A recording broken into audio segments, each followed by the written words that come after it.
الحمد للہ رب العالمین والصلاة والسلام علی رسول النبی الکریم وعلی آلہ واصحابہ اجمعین اما بعد فاعوذ باللہ من الشیطان الرجیم بسم اللہ الرحمن الرحیم وَإِلَى مَدْيَنَ أَخَاهُمْ شُعَيْبًا قَالَ يَا قَوْمِ اعْبُدُوا اللَّهَ مَا لَكُم مِّنْ إِلَٰهٍ غَيْرُهُ وَلَا تَنقُصُوا الْمِكْيَالَ وَالْمِيزَانَ إِنِّي أَرَاكُمْ بِخَيْرٍ وَإِنِّي أَخَافُ عَلَيْكُمْ عَذَابَ يَوْمٍ مُحِيطٍ صدق اللہ العظیم۔ اللہم صلی علی سیدنا مولانا محمد مبارک وسلم علیہ صلاۃ سلاما کثیرا کثیرا۔ قابل احترام، قابل عزت میرے بھائیوں، قابل احترام اسلامی مائیں اور بہنیں، السلام علیکم ورحمۃ اللہ وبرکاتہ۔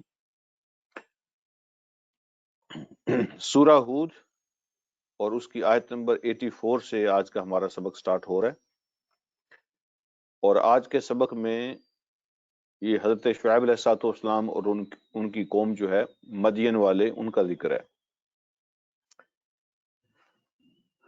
تو یہ جو مدین ہے، سب سے پہلے تو یہ آپ نوٹ فرمائیں کہ یہ سیریا میں علاقہ تھا ان کا، جو آج کا سیریا ہے، شام کے ایریا میں یہ علاقہ ہے، اور ان کو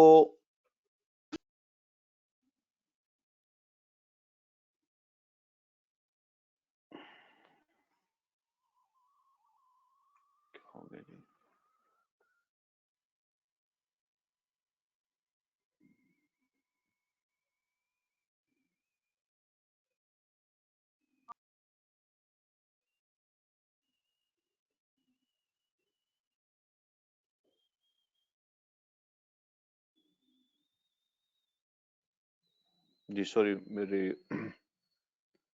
آواز آ رہی ہے آپ لوگوں کو؟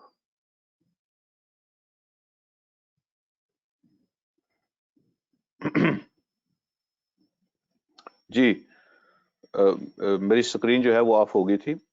تو میں عرض کر رہا تھا کہ یہ جو قوم مدین ہے، تو ان کا جو علاقہ ہے وہ سیریا میں ہے، اور دوسری بات یہ ہے کہ ان کو مدین کیوں کہا جاتا ہے۔ تو مفسرین بیان فرماتے ہیں کہ ابراہیم علیہ الصلوۃ والسلام کے ایک صاحبزادے تھے، ان کا نام تھا مدیان۔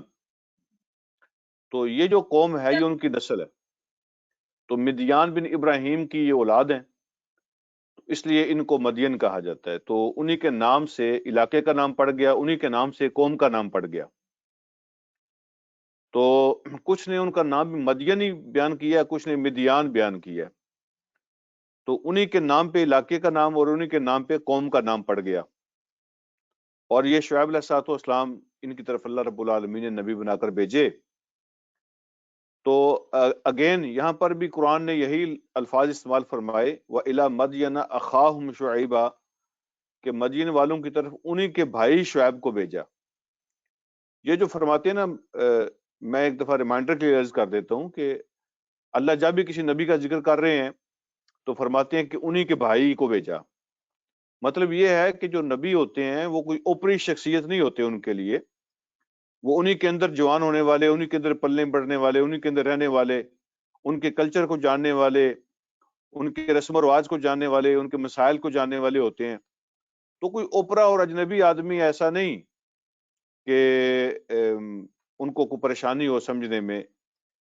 تو انہی کے بھائی شعیب کو نبی بنا کر بھیجا ان کی طرف، اور شعیب علیہ الصلوۃ والسلام نے بھی وہی دعوت دی جو اس سے پہلے ہم نے باقی نبیوں کی دعوت پڑھی ہے۔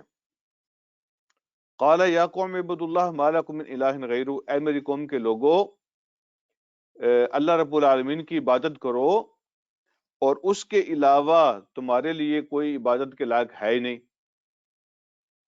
کوئی الہ ہے ہی نہیں۔ اور پھر اس کے بعد جو اگلی بات کی، وہ ان کی بڑی خرابیوں میں سے، جیسے ہر نبی اپنی قوم کی بڑی خرابیوں کو پہلے ٹارگٹ کرتے ہیں، تو ان کی جو بڑی خرابیاں تھیں ان میں سے جو خرابی تھی وہ شعیب علیہ الصلوۃ والسلام نے ذکر فرمائی۔ اور وہ بڑی خرابی کون سی تھی؟ فرمایا وَلَا تَنْقُصُوا الْمِكْيَالَ وَالْمِيزَانَ،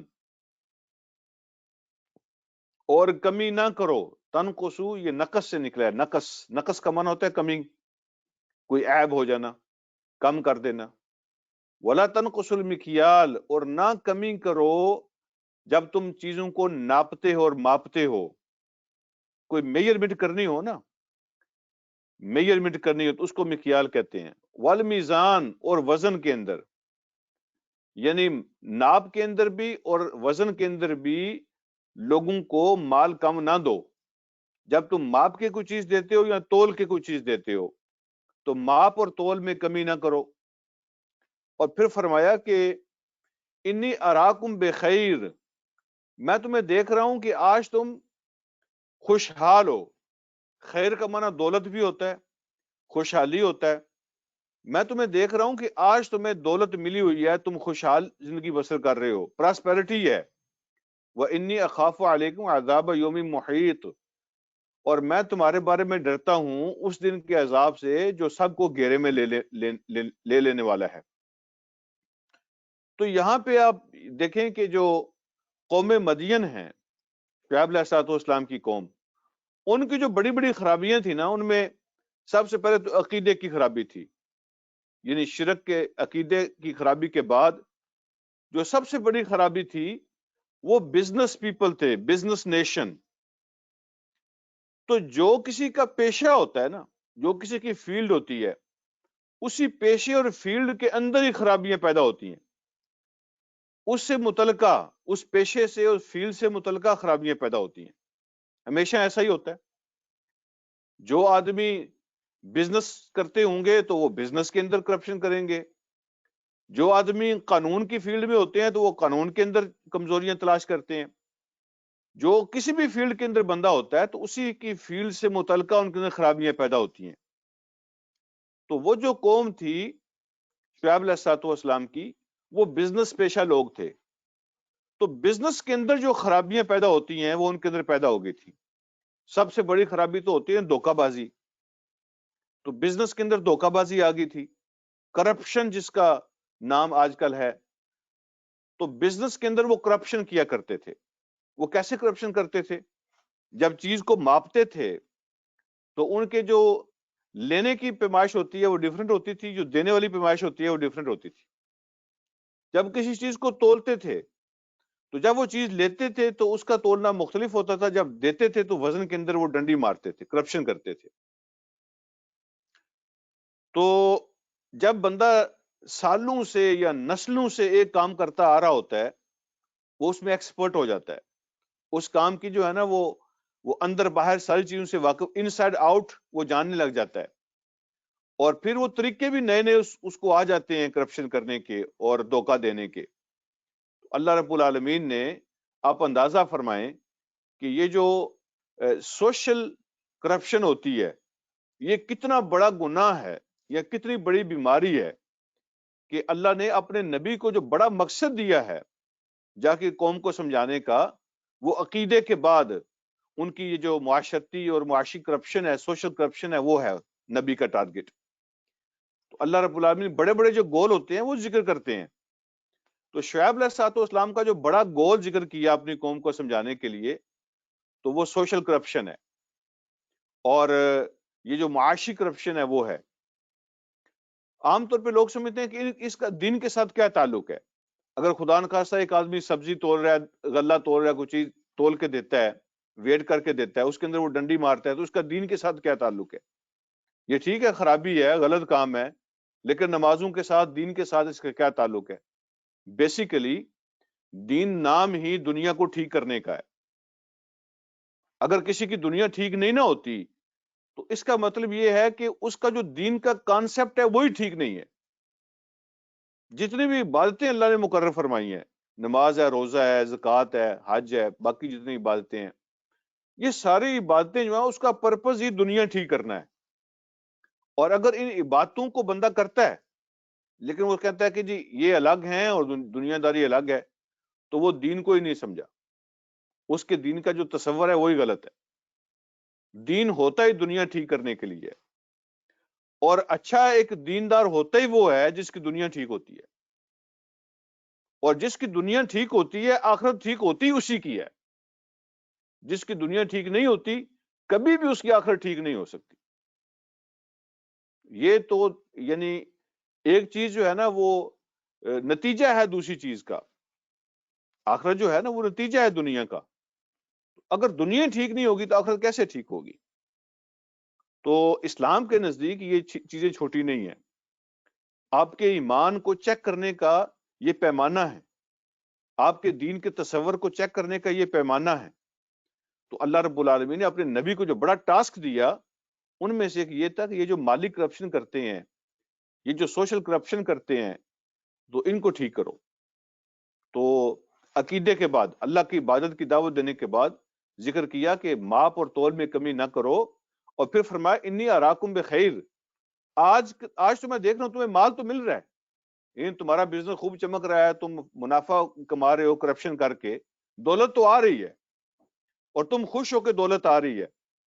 اور جب دولت آ رہی ہوتی ہے تو ظاہر بات ہے کوٹھیاں، مکان، حویلیاں، وہ سب کچھ چل رہا ہوتا ہے تو اچھا لگتا ہے بندے کو. تو فرمایا انی اراکم بخیر، میں دیکھ رہا ہوں کہ آج تو تمہارے اندر خوشحالی ہے اور پراسپیرٹی ہے، دولت آ رہی ہے، تو بڑے خوش ہو. لیکن یاد رکھو جو اس طریقے سے دولت آتی ہے غلط طریقے سے، وہ خوشحالی نہیں ہوتی، اصل میں وہ تباہی ہوتی ہے. جو غلط طریقوں سے دولت آ رہی ہوتی ہے وہ اصل میں خوشحالی نہیں ہوتی، وہ اصل میں بربادی ہوتی ہے. تو فرمایا میں دیکھ رہا ہوں کہ تمہارے پاس دولت تو آ رہی ہے، وَإِنِّي خَافُ عَلَيْكُمْ عَذَابَ يَوْمٍ مُحِيطٍ، لیکن اس کے ساتھ ہی مجھے خوف آتا ہے، مجھے ڈر لگ رہا ہے تمہارے اوپر کہ اس دن کا عذاب آئے گا جو سب کو گھیر لے گا. اور پھر فرمایا وَيَا قَوْمِ أَوْفُوا الْمِكْيَالَ وَالْمِيزَانَ، اے میری قوم کے لوگوں پورا پورا کرو، ماپ بھی، والمیزان اور تول بھی، وزن بھی پورا کرو. ماپو تو پورا ماپو اور تولو تو پورا تولو، بالقسط، انصاف کے ساتھ. جو جس کا بنتا ہے اتنا دو. وَلَا تَبْخَسُوا النَّاسَ أَشْيَاءَهُمْ، اور لوگوں کی چیزوں میں کمی نہ کرو. جس چیز کے پیسے لیتے ہو وہ چیز دو. مطلب یہ ہے جس چیز کی قیمت لیتے ہو وہ چیز ان کو دو، اور انصاف کے ساتھ ماپ اور تول کرو، اور لوگوں کو چیزیں کم کر کے نہ دو. دیکھیں نا یہ حضور علیہ الصلوۃ والسلام آپ نے مسلمانوں کا الگ بازار اور مارکیٹ الگ بنوائی تھی. یہودیوں کے قبضے میں تھی نا مدینہ میں ساری مارکیٹیں موسٹلی، تو وہاں پہ پریشانیاں ہوتی تھی، آئے دن جھگڑے بھی ہو جاتے تھے. تو حضور علیہ الصلوۃ والسلام نے مسلمانوں کی مارکیٹ الگ بنوائی، اور وہاں پہ اسلامی اصولوں کے مطابق جو ہے نا وہ تجارت ہوتی تھی. اور حضور علیہ الصلوۃ والسلام خود تشریف لے جاتے تھے مارکیٹ کے اندر، ریٹ بھی چیک کرتے تھے، مال بھی چیک کرتے تھے. یہ جو ہوتی ہے نا control, rate control, market control, یہ حضور علیہ الصلوۃ والسلام خود فرمایا کرتے تھے. آپ بذات خود تشریف لے جاتے تھے، اور لوگ مقرر تھے، وہ ریٹ کنٹرول اور کوالٹی کنٹرول کرتے تھے، چیزوں کو چیک کرتے تھے. حضور علیہ الصلوۃ والسلام کا کیا طریقہ تھا کوالٹی کنٹرول کو چیک کرنے کا؟ آپ جب کبھی مارکیٹ میں چلے جاتے، ایک مرتبہ آپ تشریف لے گئے تو ایک آدمی غلہ بیچ رہا تھا، اس نے ڈھیر لگایا ہوا تھا ایسے، اور وہ غلہ بیچ رہا تھا. تو چلتے چلتے نبی علیہ الصلوۃ والسلام نے اپنا ہاتھ غلے کے ڈھیر کے اندر ایسے ڈیپ اندر تک اپنے ہاتھ داخل کیا اپنا، تو آپ نے اندر سے گیلے دانے نکالے، ان کو گیلا کیا گیا تھا وزن زیادہ کرنے کے لیے. تو آپ نے وہ اندر سے نکالے اور اس کو دکھایا کہ یہ کیا ہے. وہ شرمندہ ہوا، یعنی بار بار تو غلہ جو ہے نا وہ خشک رکھا ہوا ہے اور اندر اندر جو ہے نا وہ گیلا رکھا ہوا ہے. تو آپ نے دیکھا ہوگا نا کئی دفعہ ویڈیو بھی آتی ہیں کہ سامنے سامنے جو ہے نا سبزی فروٹ ہر چیز بڑی زبردست ہوتی ہے، پیچھے جو ہے نا وہ بلکہ بیگوں میں ڈال کے رکھی ہوتی ہے، گاہ کو پتہ نہیں چلنے دیتے. تو نبی علیہ الصلوۃ والسلام جب اس کو یہ دکھایا تو بڑا شرمندہ ہوا. تو حضور علیہ الصلوۃ والسلام نے اس موقع پر وہ مشہور بات ارشاد فرمائی تھی، من غش فلیس منا، جس نے ملاوٹ کی اور دھوکہ دیا اس کا ہمارے ساتھ کوئی تعلق نہیں ہے. اس دین کے ساتھ، اس امت کے ساتھ، ہمارے ساتھ اس آدمی کا کوئی تعلق نہیں ہے. دین ہی ختم ہو جاتا ہے اس کا. پیسے تو آ جاتے ہیں، دین ختم ہو جاتا ہے. تو اس لیے اللہ رب العالمین فرما رہے ہیں کہ آج تو تم یعنی منافع کما رہے ہو، لیکن یہ جو خوشحالی ہے یہ اصل میں خوشحالی نہیں ہوتی، یہ بربادی اور تباہی ہوتی ہے. اور فرمایا وَلَا تَبْخَسُوا النَّاسَ أَشْيَاءَهُمْ، لوگوں کو جس چیز کے تم پیسے لیتے ہو وہ ان کو چیز پوری دو. بہتر چیز کے پیسے لیتے ہو بہتر چیز دو، اور اگر کمزور چیز کے پیسے لیتے ہو تو وہ چیز دو. تو حضور علیہ الصلوۃ والسلام نے اس کو پریکٹیکلی کر کے دکھایا اور پھر فرمایا ولا تعثوا فی الارض مفسدین، اور زمین میں فساد مچاتے ہوئے نہ پھرو۔ اب یہ دیکھیں نا، ماپ اور تول میں کمی کرنے کو بھی فساد قرار دیا، تو یہ کیسا فساد ہے؟ عام طور پہ ہم سمجھتے ہیں فسادی اس کو کہتے ہیں جو لڑتا بہت ہے، جھگڑتا بہت ہے، جو جھگڑالو قسم کا بندہ اس کو کہتے ہیں فسادی۔ لیکن قرآن کا فساد یہ نہیں ہے، یہ تو بہت چھوٹا فساد ہے۔ قرآن فساد اس کو کہتا ہے کہ اللہ کے بتائے ہوئے اصولوں کے خلاف کام کرنا، اللہ کے بتائے ہوئے اصولوں کے خلاف جانا، یہ فساد ہے۔ اور وہ لوگ، وہ قوم زمین میں فساد پیدا کرتے ہیں جو اللہ کے اصولوں کو توڑتے ہیں۔ یہ جو زمین ہے، یہ جو کائنات ہے، ایک سسٹم کے اندر بنی ہوئی ہے۔ جب یہاں پہ انصاف قائم ہوتا ہے، اللہ کے اصولوں کے مطابق کام ہوتا ہے، تو پوری کائنات کی ہر چیز سپورٹ کرتی ہے اس کی، اور وہ خوش ہوتی ہے۔ لیکن جب اللہ کے اصولوں کو توڑا جاتا ہے تو کائنات کی ہر چیز پہ وہ بھاری ہوتی ہے، وہ چیز، وہ کائنات کی ہر چیز وہ کرس اور وہ لعنت کو محسوس کرتی ہے، جو اس وجہ سے اللہ کی طرف سے آتی ہے۔ ہم یہ سمجھتے ہیں نا یہ درخت ہیں، یہ پتھر ہیں، یہ زمین ہے، یہ جانور ہیں، ان کو کیا پتہ ان چیزوں کا؟ تو وہ جو حدیث آپ اپنے ذہن میں تازہ کریں نا، جس کے بارے میں نبی علیہ الصلوۃ والسلام فرمایا، جنازہ گزرا تو حضور علیہ الصلوۃ والسلام نے فرمایا کہ المستریح مستراح منہ، کہ اس نے آرام حاصل کر لیا یا اس سے لوگوں نے آرام حاصل کر لیا۔ تو صحابہ نے پوچھا کہ اے اللہ کے نبی، اس کا کیا مطلب ہے؟ تو آپ نے فرمایا جب نیک بندہ دنیا سے جاتا ہے تو اس کو دنیا کی تکلیفوں سے، مصیبتوں سے، آزمائشوں سے، بیماریوں سے چھٹکارا مل جاتا ہے، وہ آرام میں ہو جاتا ہے۔ اب اس کی آزمائش ختم، دنیا تو امتحان ہے، اب امتحان ختم، وہ اللہ کی رحمت میں چلا گیا، اس نے آرام حاصل کر لیا۔ لیکن جب فاجر بندہ، بدکار آدمی جب دنیا سے جاتا ہے تو دنیا کی باقی چیزیں ان کو آرام ملتا ہے۔ یہ پھر آپ نے مینشن فرمایا درخت بھی، پتھر بھی، جانور بھی، ہر چیز اللہ کا شکریہ ادا کرتی ہے، یا اللہ تیرا شکر ہے کہ اس بدبخت کی وجہ سے جو ہم پہ مصیبتیں آتی تھیں ان سے اب جان چھوٹ گئی ہے۔ تو جو گناہوں کا وبال ہوتا ہے نا، وہ اپنی ذات کی حد تک نہیں ہوتا، وہ اس ایریا میں بھی، اس سوسائٹی میں بھی ہوتا ہے۔ حتیٰ کہ پتھر، جاندار، یہ درخت اور جانور بھی اس سے افیکٹ ہوتے ہیں۔ تو اس لیے اللہ کے اصولوں کو توڑنے کا نام فساد ہے۔ اللہ فرماتے ہیں کہ لوگوں کو ان کی چیزیں پوری دو، وَلَا تَعْثَوْا فِي الْأَرْضِ مُفْسِدِينَ، اور زمین کے اندر فساد مت کرو۔ آگے بڑھتے ہیں، فرمایا بقیت اللہ خیر لکم ان کنتم مؤمنین، جو اللہ رب العالمین کی طرف سے تمہیں منافع ملتا ہے۔ بقیت اللہ کا معنی ہوتا ہے جو جائز منافع تم کماتے ہو وہ اللہ کی طرف سے تمہیں ملتا ہے، وہ بقیت اللہ ہوتا ہے، ٹھیک ہے؟ جائز منافع تو وہ ہے جو، اس کا نام بقیت اللہ ہے، یعنی جو اللہ نے تمہیں منافع اور جو چیز باقی تمہارے پاس بچی ہے نا خرچے نکالنے کے بعد، وہ تمہارا منافع ہے جو اللہ کی طرف سے تمہیں ملا ہے۔ تو جو جائز منافع ہوتا ہے وہ اللہ کا دیا ہوا ہوتا ہے۔ فرمایا بقیت اللہ خیر لکم، جو جائز منافع ہے جو اللہ کی طرف سے تمہیں ملا ہے وہی تمہارے لیے بہتر ہے، ان کنتم مؤمنین، اگر تم ایمان والے ہو، اسی میں خیر ہوتی ہے۔ اور پھر فرمایا وما انا علیکم بحفیظ، میری ذمہ داری یہ نہیں ہے کہ میں تمہارے اوپر کوئی آفیسر بنا کر بھیجا گیا ہوں، کوئی نگران بنا کر بھیجا گیا ہوں کہ میں بائی فورس تم سے کرواؤں، یہ اللہ نے میری ڈیوٹی نہیں لگائی۔ میرا کام تمہیں سمجھانا اور تمہیں بتانا، دلیل کے ساتھ، ایویڈنس کے ساتھ، لاجک کے ساتھ بات کو بتانا ہے۔ نہیں مانو گے تو بھگتو گے، میرا کام زبردستی کروانا نہیں ہے۔ تو قوم نے کیا جواب دیا؟ یہ پوری تقریر سننے کے بعد جو قوم کا جواب ہے وہ آپ سماعت فرمائیں۔ قالو، قرآن کہتا ہے انہوں نے جواب یہ دیا، یا شعیب، اے شعیب، اصلاتک تأمرک ان نترک ما یعبد آباؤنا او ان نفعل فی اموالنا ما نشاء۔ اے شعیب، کیا آپ کی نماز آپ کو یہ سکھاتی ہے کہ ہم ان کو چھوڑ دیں جن کی ہمارے باپ دادا عبادت کرتے تھے؟ یہ جو تم کہتے ہو کہ اللہ کے سوا کسی کی عبادت نہیں کرنی، تو یہ آپ کی نماز آپ کو یہ چیزیں سکھاتی ہے؟ یا آپ کی نماز آپ کو سکھاتی ہے کہ ہم اپنی مرضی کے ساتھ اپنے مالوں کو خرچ نہ کریں، یہ نہ کرو، وہ نہ کرو، اس طرح مال نہ کماؤ، اس طرح مال خرچ نہ کرو، کہ ہم اپنے مالوں میں جو چاہیں کریں، اس کی اجازت کیوں نہیں ہے؟ مال ہمارے، کماتے ہم ہیں، تو ہم جو چاہیں کریں، تو اس کی ہمیں اجازت کیوں نہیں ہے؟ کیوں ہمیں منع کرتے ہو اس بات سے؟ اور کیوں روکتے ہو ان کاموں سے جو ہمارے باپ دادا کرتے آئے ہیں؟ تو اس کے پیچھے ہمیں لگتا ہے تمہاری نماز ہے. الصلاۃ کا تامرک، کیا آپ کی نماز آپ کو یہ حکم دیتی ہے؟ تو آپ اندازہ فرمائیں کہ انہوں نے شعیب علیہ الصلوۃ والسلام کی نبوت کو بلیم نہیں کیا، ان کے علم کو، ان کے اخلاق کو بلیم نہیں کیا، ان کی نماز کو بلیم کیا.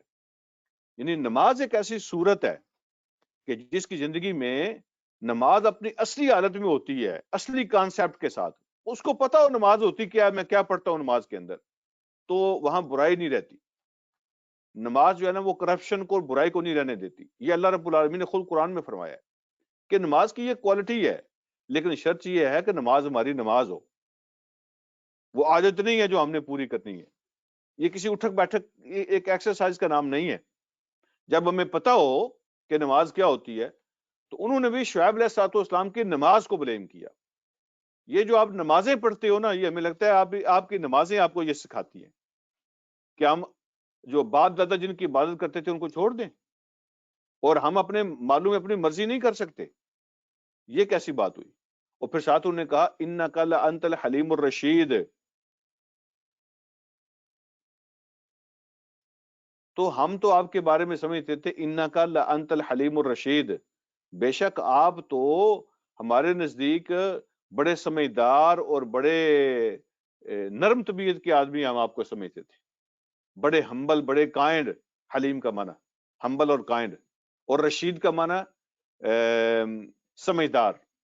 یہ رشد سے لفظ نکلا، رشد و ہدایت جس طرح ہم استعمال کرتے ہیں. تو وہ کہتے ہیں کہ آپ نمازی آدمی ہو، اللہ اللہ کرو. ان کے کہنے کا ایک مطلب یہ تھا کہ اللہ اللہ کیا کرو، آپ اپنی نمازیں پڑھو. یہ دنیا داری کے چکر ہیں، ہم جانے اور یہ جانے. اور دیکھیں یہاں پہ جیسے میں نے عرض کیا کہ جہاں نماز ہوتی ہے تو وہاں غلط کاری کا اور اس طرح کی چیزوں کا کیا کام. تو نماز تو ایک معاہدہ یاد کراتی ہے آپ کو. نماز ہر وقت ایک ایگریمنٹ آپ کو یاد کرواتی ہے. ہر 2-4 گھنٹے کے بعد جب آپ اللہ کے سامنے آتے ہیں تو وہ ایگریمنٹ آپ کو یاد کراتی ہے. تو جہاں نماز ہوتی ہے اپنی اصلی صورت کے اندر، تو وہاں یہ چیزیں نہیں ہوتی. تو اگر معاشرے کو کرپشن سے پاک کرنا ہو، اگر معاشرے کے اندر سوشل اخلاق لے کے آنے ہوں، تو لوگوں کو نماز کے ساتھ جوڑنا چاہیے، اور نماز کے بھی صحیح تصور کے ساتھ اور صحیح کانسیپٹ کے ساتھ جوڑنا چاہیے.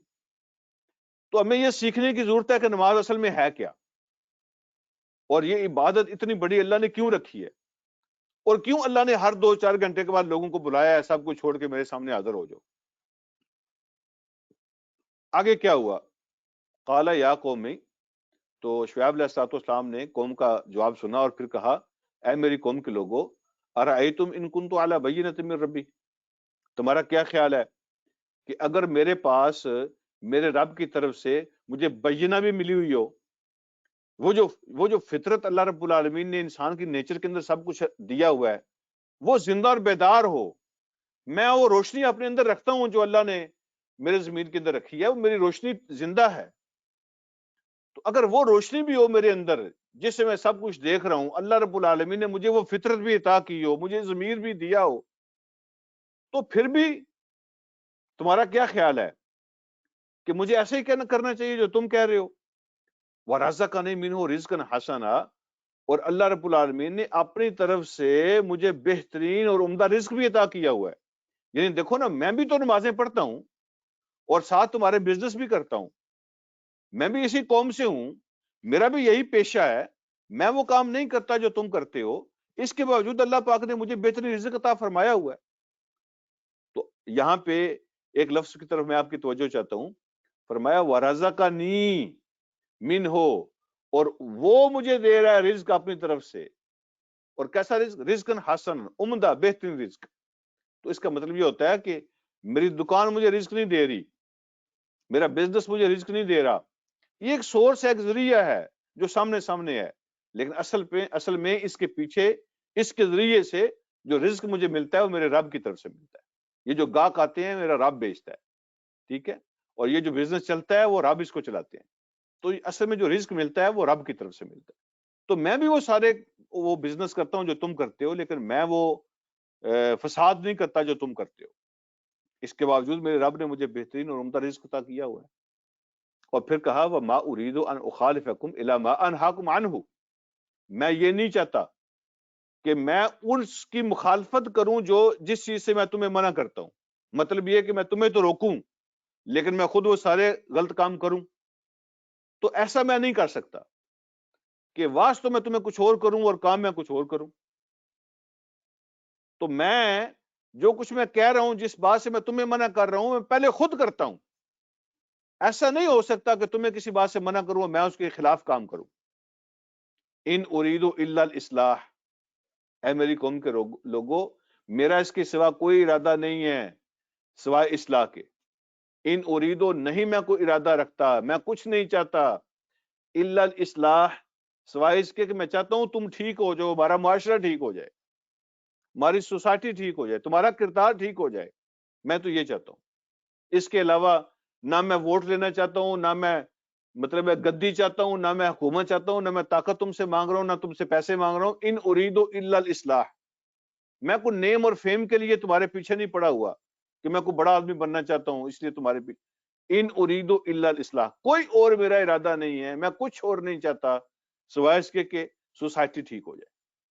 اور پھر فرمایا مستطاعت، میں اتنا کرتا ہوں جتنی میرے اندر استطاعت ہے، اپنی طاقت کے مطابق میں اصلاح کی کوشش کرتا ہوں. یہ قرآنی اصول ہے، اپنی طاقت کے مطابق کوشش کرنا، اپنی کیپیسٹی کے ابیلٹی کے مطابق کوشش کرنا. ان اريد الا الاصلاح ما استطعت، میں کچھ نہیں چاہتا سوائے اس کے ایک سوسائٹی ٹھیک ہو جائے، جتنی میں کر سکتا ہوں وہ میں کر رہا ہوں. تو یہی اللہ کی طرف سے حکم ہوتا ہے، یہی اللہ کی طرف سے آرڈر ہوتا ہے کہ جتنا تم کر سکتے ہو اپنی استطاعت کے مطابق اور ابیلٹی کے مطابق وہ تمہاری ذمہ داری ہے، وہ تم کرو. اور پھر ساتھ کہا وما توفیقی الا باللہ، مجھے جو توفیق ملتی ہے وہ اللہ کی طرف سے ملتی ہے، نہیں ہے میری توفیق مگر اللہ کی طرف سے. تو اللہ مجھے توفیق دیتے ہیں. دیکھیں نا، یہ جو کام ہوتا ہے نا، اپنے دین کا کام، اصلاح کا کام، لوگوں کے بگاڑ کو ٹھیک کرنا، سوسائٹی کو ٹھیک کرنے کے بارے میں فکر مندی، سوچنا، کوشش کرنا، یہ جو اصلاح خلق ہے اور اصلاح معاشرہ ہے، یہ جو کام ہے نا، یہ اللہ کی توفیق سے ہوتا ہے. اور وہ لوگ اللہ رب العالمین کے سلیکٹڈ ہوتے ہیں، اللہ رب العالمین کے چنے ہوئے لوگ ہوتے ہیں جو یہ کام کرتے ہیں. تو یہ اللہ کی طرف سے توفیق ملتی ہے. وما توفیقی الا باللہ علیہ توکلت والیہ انیب، اسی پر میرا بھروسہ ہے اور اسی کی طرف میں رجوع کرتا ہوں، میں اسی کی طرف پلٹتا ہوں اپنے ہر کام کے لیے. اور پھر فرمایا شعیب علیہ السلام نے وَيَا قَوْمِ، اے میری قوم کے لوگوں. دیکھیں نا، ہر جملے میں یا قوم، یا قوم، یا قوم، اے میرے لوگوں، اے میری قوم. تو اصل میں جو نفرت ہوتی ہے یا جو ہم نے جہاد کرنا ہوتا ہے وہ برائی کے خلاف ہوتا ہے. تو قوم کو اپنے سے کاٹنا نہیں ہوتا. جب تک ذرا بھی کوئی چانس موجود ہوتا ہے اصلاح کا، جب تک اللہ کی طرف سے کراس نہیں لگتا ہم نہیں لگا سکتے. اللہ کی طرف سے جب تک کراس نہیں لگتا تو وہ ہر لفظ میں کہہ رہے ہیں اے میری قوم کے لوگوں، اے میری قوم کے لوگوں. لا یجرمنکم شقاقی، اے میری قوم کے لوگوں، میری مخالفت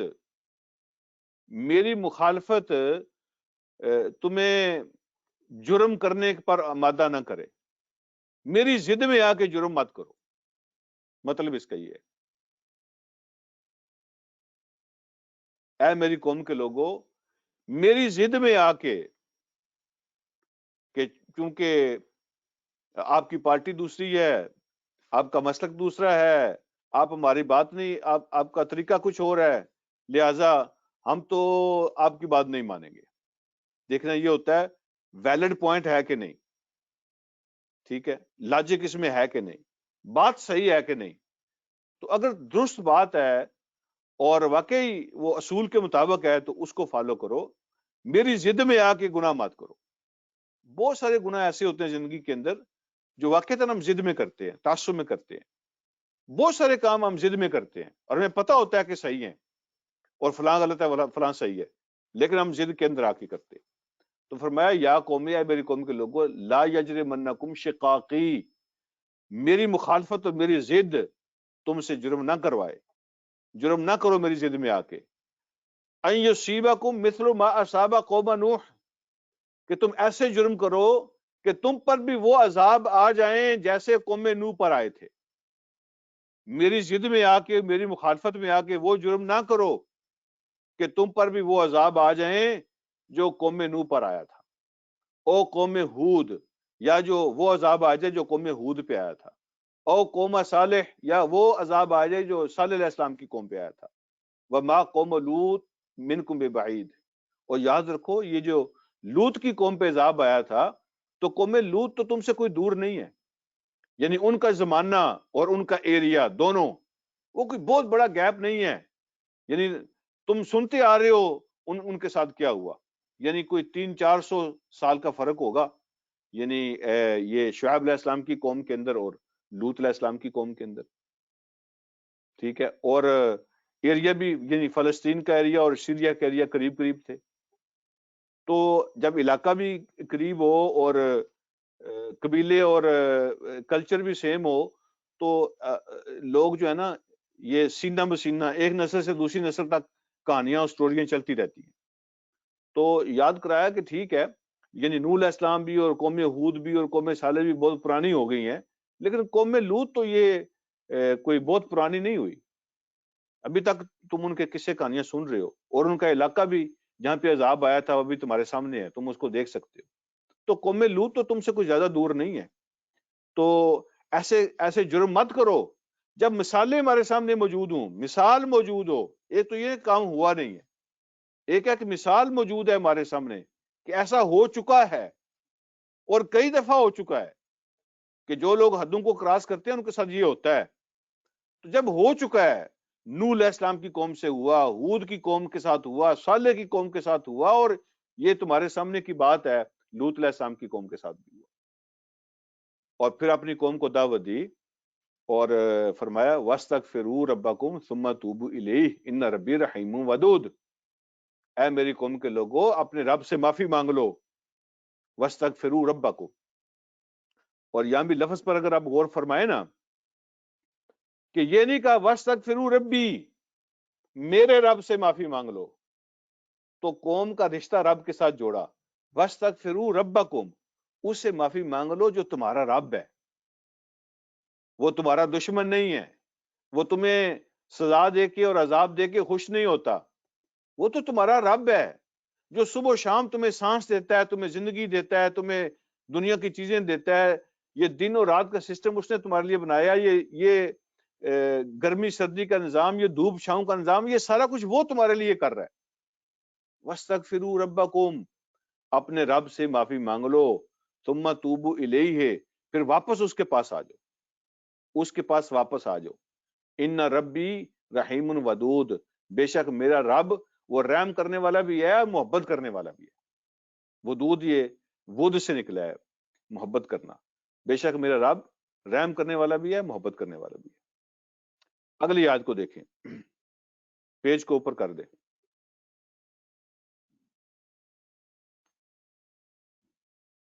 پیج کو اوپر کر دیں پلیز.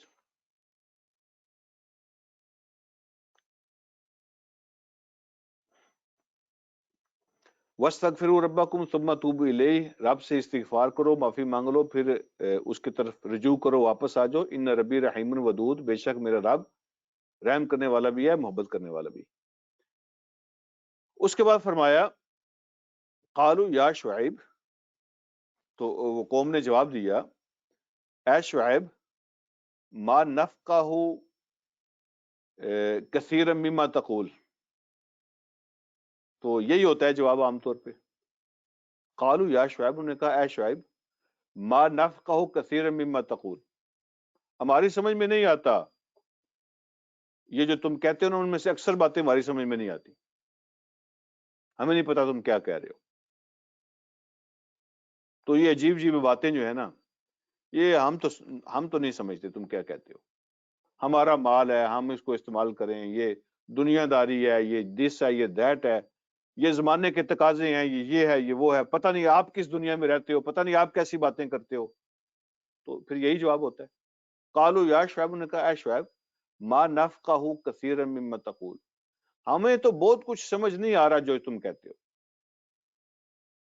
وَإِنَّا لَنَرَاكَ فِينَا ضَعِيفًا، باقی رہا آپ کا معاملہ تو ہم آپ کو اپنے اندر ایک کمزور آدمی سمجھتے ہیں. وَإِنَّا لَنَرَاكَ، ہم آپ کو یہ دیکھتے ہیں، ہم آپ کو سمجھتے ہیں، فینا ہمارے اندر ضعیفاً ایک کمزور آدمی. آپ کی کوئی ویلیو نہیں ہے، آپ کی کوئی حیثیت نہیں ہے. ٹھیک ہے، آپ ہمارے اندر ایک کمزور آدمی ہے. ٹھیک ہے، تو ہم آپ کو کوئی ویلیو نہیں دیتے، کوئی حیثیت نہیں ہے آپ کی. اور پھر کہا کہ یہ جو ہم آپ کی باتیں برداشت کر لیتے ہیں نا، یہ بھی آپ یوں سمجھے اس لیے کر لیتے ہیں وَلَوْلَا رَحْتُكَ، اگر آپ کا قبیلہ نہ ہوتا، یہ اگر آپ کا خاندان نہ ہوتا، آپ کا قبیلہ نہ ہوتا، لَرَجَمْنَاكَ، تو ہم آپ کو رجم کر دیتے، یعنی پتھر مار مار کے مار دیتے، ہم آپ کو رجم کر دیتے. وَمَا أَنْتَ عَلَيْنَا بِعَزِيزٍ، اور آپ ہمارے سامنے کچھ بھی نہیں ہے. وَمَا أَنْتَ عَلَيْنَا بِعَزِيزٍ، آپ ہمارے اوپر کوئی غالب نہیں ہے، آپ ہمارے لیے کوئی بہت بڑی چیز نہیں ہے. ما انت علینا بعزیز، آپ کچھ نہیں ہے. اگر آپ کا قبیلہ نہ ہوتا تو ہم، اور پنجابی کہتے ہیں تھوڑا کنڈا کٹ دیں دے، آپ کا ہم کانٹا نکال کے پھینک دیتے، آپ ہمارے لیے کچھ بھی نہیں ہے. تو یہاں بھی دیکھیں، یہ جو سوشل انسان کی ہوتی ہے نا ویلیو جو ہوتی ہے، سوشل اس کی جو طاقت ہوتی ہے، قوت ہوتی ہے، تو وہ اس کے خاندان کے ساتھ، قبیلے کے ساتھ، گروپ کے ساتھ، لوگ اس کے ساتھ ہوتے ہیں. تو شعیب علیہ الصلوۃ والسلام کی قوم نے بھی کہا کہ یہ جو آپ کا خاندان ہے، تو آپ کے خاندان کا شرم جو ہے نا اس کو وہ لحاظ کر جاتے ہیں. اگر یہ آپ کا خاندان نہ ہوتا تو کب کا ہم آپ کو پتھر بار بار کے مار دیتے، اور آپ کو ہٹانا رستے سے ہمارے لیے کوئی مسئلہ نہیں ہے. آپ کو راستے سے ہٹانا کوئی بڑی بات نہیں ہے. بے عزیز، یہ کوئی بڑی بات نہیں. تو شعیب علیہ الصلوۃ والسلام نے جواب دیا، قال یا قوم، اے میری قوم کے لوگوں. اب بھی وہ یہی کہہ رہے ہیں، قوم کہہ رہی ہے ہم تمہیں رجم کریں گے، تو پھر بھی یہی کہہ رہے ہیں، اے میری قوم کے لوگوں، ارہتی اعز علیکم من اللہ، کیا میرا قبیلہ وہ تمہیں، اس کا تمہیں زیادہ لحاظ ہے، وہ تمہیں زیادہ بھاری لگتا ہے، یا اس کی تمہیں زیادہ پرواہ ہے من اللہ، اللہ کے مقابلے میں؟ میں اللہ کا نمائندہ بن کے آیا ہوں، تو میں اللہ کا نام لے کے بات کرتا ہوں، لیکن تم جو ہے نا وہ میرے قبیلے کی وجہ سے مجھے چھیڑ نہیں رہے ہو. تو اے میری قوم کے لوگوں، کیا میرا قبیلہ وہ تم پر زیادہ بھاری ہے، یا زیادہ اس کی ویلیو ہے؟ اعزو جو ہے نا وہ عزت سے ہے، زیادہ عزت والا ہے. میرا قبیلہ زیادہ عزت والا تم سمجھتے ہو اللہ کے مقابلے میں؟ میں اللہ کا نام لیتا ہوں تو اللہ کی تمہارے نزدیک کوئی ویلیو نہیں ہے. میرے قبیلے کا تم لحاظ کرتے ہو، اللہ کا کوئی لحاظ نہیں کرتے ہو. جب تم اللہ کے اصول توڑتے ہو، لیکن کتنی کتنی جو ہے نا وہ لاجیکل بات ہے.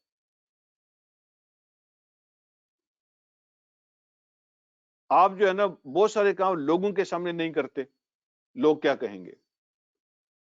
انسانوں کی بندے پرواہ کرتے ہیں لیکن اللہ کی پرواہ نہیں کرتے. تو کہا اے میری قوم کے لوگوں، تمہیں میرے قبیلے کی پرواہ ہے، اللہ کی پرواہ نہیں ہے. وَاتَّخَذْتُمُوهُ وَرَاءَكُمْ ظِهْرِيًّا، تم نے تو اللہ رب العالمین کو اپنی پیٹھ کے پیچھے پھینک دیا ہے. تم نے اللہ کو اپنی پیٹھ کے پیچھے پھینک دیا ہے، یعنی اللہ کی کوئی اہمیت نہیں سمجھتے تم، اس کی ویلیو کو نہیں سمجھتے، اس کی تم عزت نہیں سمجھتے. دن رات اس کے قانون توڑ رہے ہو، کوئی پرواہ نہیں کرتے ہو. اور میری قوم کا تمہیں لحاظ ہے، قبیلے کا تمہیں لحاظ ہے.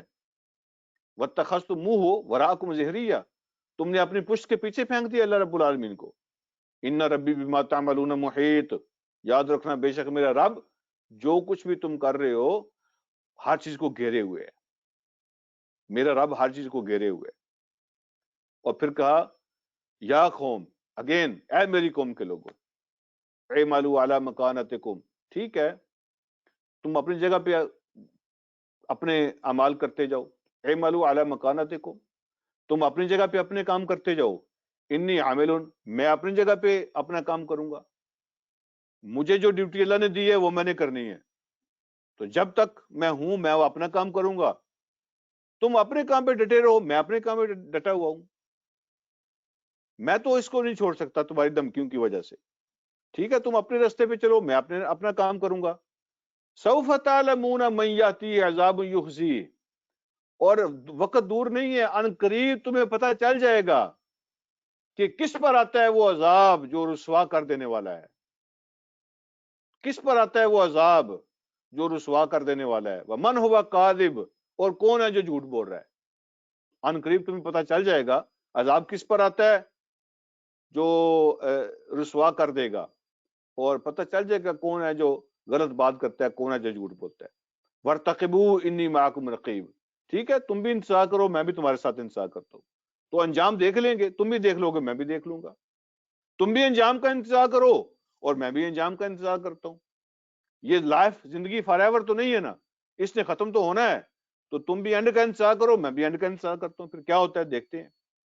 پھر اللہ فرماتے ہیں وَلَمَّا جَاءَ أَمْرُنَا، جب ہمارے فیصلے کا وقت آ گیا، نَجَّيْنَا شُعَيْبًا وَالَّذِينَ آمَنُوا مَعَهُ بِرَحْمَةٍ مِنَّا، تو ہم نے بچا لیا شعیب کو بھی اور ان لوگوں کو بھی جو ان کے ساتھ ایمان لائے تھے، برحمت منا، اپنی طرف سے رحمت کے ساتھ، اپنی طرف سے خاص رحمت کے ذریعے سے ہم نے شعیب کو بھی بچا لیا اور ان کے ساتھی ایمان والوں کو بھی بچا لیا. اور پھر کیا ہوا؟ وَأَخَذَتِ الَّذِينَ ظَلَمُوا الصَّيْحَةُ، اور ظالم لوگوں کو ایک دھماکے نے آن پکڑا. ایک دھماکہ ہوا، ظالم لوگوں کو دھماکے نے پکڑ لیا. اتنا تیز دھماکہ تھا، زوردار دھماکہ تھا، تو زمین پھٹ گئی.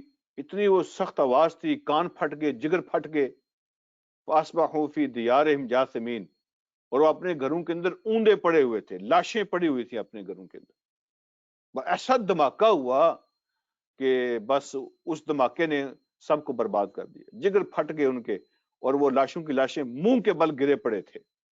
اور ایسے لگتا تھا کَأَن لَّمْ يَغْنَوْا فِيهَا، گویا کہ کبھی ان بستی میں کوئی بسا ہی نہیں ہے. ایسے دھماکوں نے چھت اڑا دیے، گھروں کے گھر ختم ہو گئے، حویلیاں اجڑ گئیں، لوگ جو ہے نا وہ لاشوں کی لاشیں پڑی ہوئی تھیں منہ کے بل.